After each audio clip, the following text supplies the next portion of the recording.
Hello friend, स्वागत है आपके अपने चैनल पे।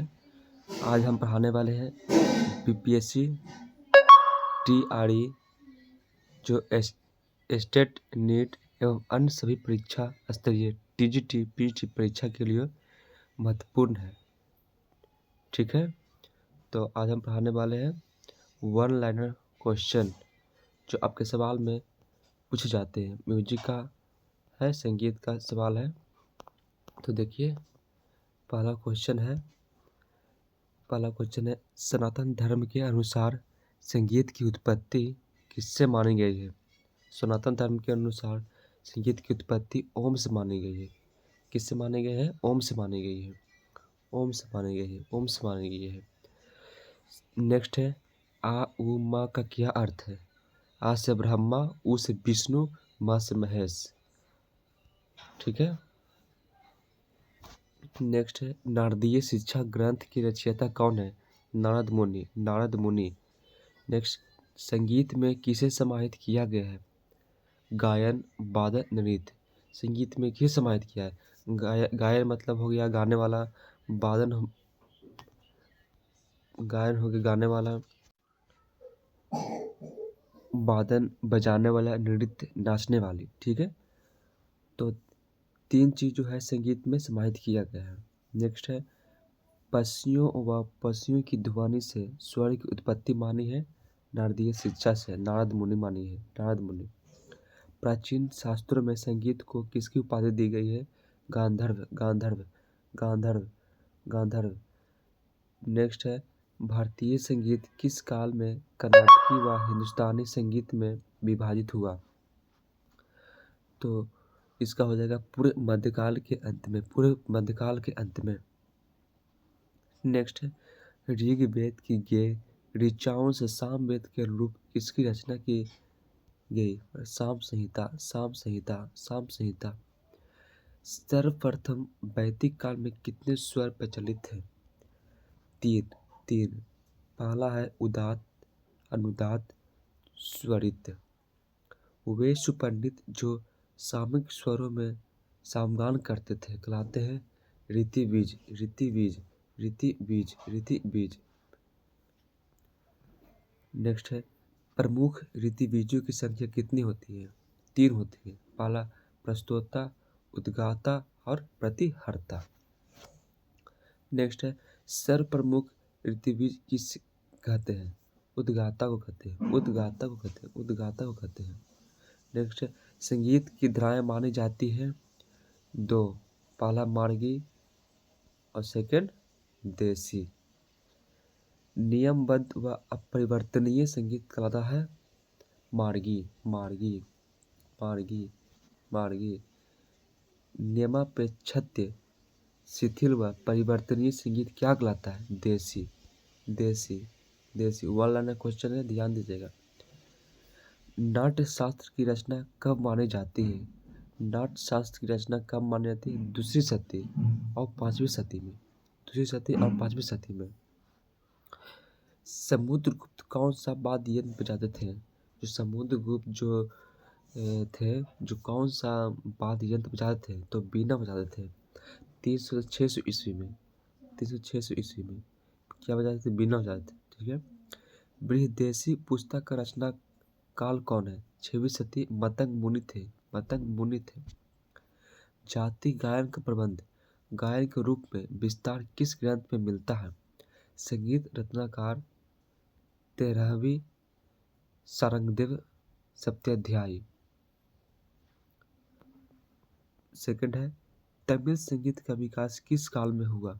तीसरी सदी में। तीसरी सदी में। तीसरी सदी में। तमिल संगीत का उद्भव किसके द्वारा हुआ? अगस्त्य मुनि एवं उनके शिष्य। दक्षिण की साहित्य कला में शिक्षा की संगोष्ठी क्या कहलाती है? संगम। संगम कहलाती है। संगम कहलाती है। तमिल का महाकाव्य किसे कहते हैं? चिलपदिगारम को। चिलपदिगारम को। तमिल संगीत में मुख्य शब्द को क्या कहते हैं? पन। पन। पन। पन। स्वरों के गौण समूह को क्या कहा जाता है? तिर्रम। तिर्रम। तिर्रम।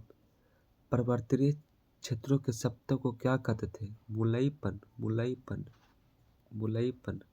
समुद्री क्षेत्र के सप्तक को क्या कहते थे? नैथलपन, नैथलपन। वन क्षेत्र के सप्तक का नाम क्या है? कुरिंजीपन, कुरिंजीपन। हरे भरे क्षेत्र के सप्तक का नाम क्या है? मरुदमपन, मरुदमपन, मरुदमपन। रेगिस्तान क्षेत्र के सप्तक का नाम क्या है? पालईपन, पालईपन। उलई क्या है? तो उलई जो एक प्रकार की तमिल संगीत का स्वर है। तमिल संगीत का क्या है? स्वर है उलई। तमिल संगीत के स्वर की ऊंचाई निचाई को क्या कहते हैं? केल्वी, केल्वी कहते हैं, केल्वी कहते हैं। तमिल संगीत में श्रुति को क्या कहते हैं? अलूक, अलूक। तमिल संगीत में ताल को क्या कहते हैं? सिर और पानी, सिर और पानी, सिर और पानी। तिरुवाचिकम किस परंपरा की सांगीतिक रचना है? शैव परंपरा। तेबारम, तिरुवाईमोजी, तिरुपुंगुल। तिरुप्पावाई किस परंपरा का सांगीतिक ग्रंथ है? वैष्णव ग्रंथ, वैष्णव ग्रंथ, वैष्णव ग्रंथ। संगीत सार पुस्तक रचयिता कौन है? संगीत सार पुस्तक के रचयिता कौन है? आचार्य विद्यारायण है, आचार्य विद्यारायण है। कर्नाटकी संगीत के प्रचार प्रसार का श्रेय किसे जाता है? आचार्य विद्यारायण शिष्य को, आचार्य विद्यारायण शिष्य को। पद तथा संकीर्तन की रचनाकार किसे माना जाता है? अन्नमाचार्य, अन्नमाचार्य, अन्नमाचार्य। पुंदरदास के गुरु का नाम क्या था? आचार्य विद्यारायण, आचार्य विद्यारायण, आचार्य विद्यारायण।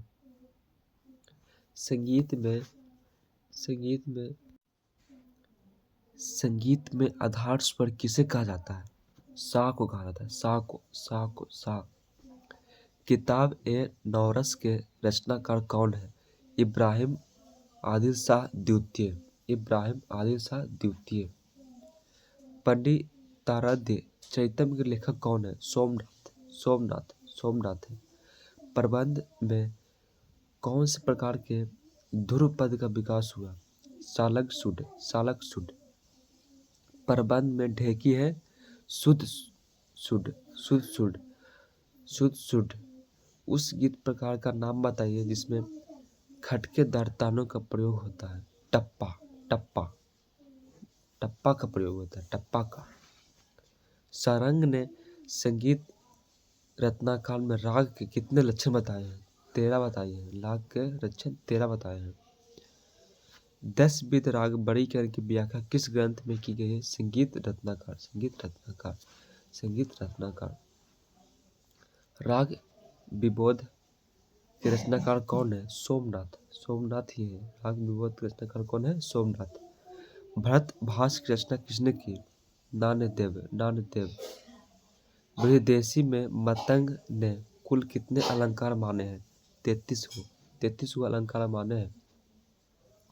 राग शब्द का सर्वप्रथम उल्लेख कहाँ मिलता है? बृहदेशी, बृहदेशी, बृहदेशी। दत्तिल ने अपने ग्रंथ दत्तिलस में कितनी जातियों को उल्लेख किया? 18, 18। संगीत राज महाराणा कुंभा का रचनाकार क्या है? 1480, 1480। भरत भास नान्यदेव 1097 ईस्वी में कितने अध्याय थे? 17, 17, 17। भरत भास का अन्य नाम है हृदय अलंकार, हृदय अलंकार। भरत भास के पहले खंड का प्रकाशन किसने किया? पुंडरीक देसाई ने, पुंडरीक देसाई ने। गीत गोविंद का रचना काल कौन है? 12वीं सदी, 12वीं शताब्दी, 12वीं शताब्दी। बीना के तारों पर सर्वप्रथम स्वरे की स्थापना का बड़ी चर्चा किस ग्रंथ में की गई? संगीत पारिजात में, संगीत पारिजात में। संगीत कलाधर की रचना की गई 1902 ईस्वी में, 1902 ईस्वी में। राधा गोविंद संगीत सार की रचना कब की गई? 1850 ईस्वी में।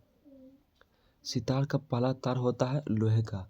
सितार का जो पहला तार होता है क्या किसका होता है? लोहा का होता है। सितार में बाज का तार कहते हैं पहला तार को, बाज का तार पहला तार को कहते हैं। सितार का छठा तार किस स्वर से मिलाया जाता है? मध्य सा से। सितार में चिकारी के कितने तार होते हैं? दो होते हैं। चिकारी का तार प्रयोग किया जाता है झाला बजाने के लिए।